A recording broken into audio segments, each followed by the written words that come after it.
Pwede na. Saluin lang ulit natin siya ng very light. Tapos, hayaan na natin siyang medyo maiga-iga ng konti.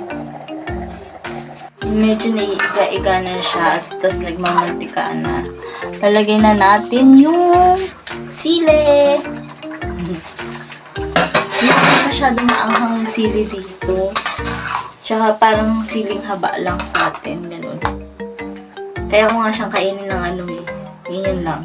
Kasi nga, hindi siya ganun kaanghang. Luin lang natin ng very light.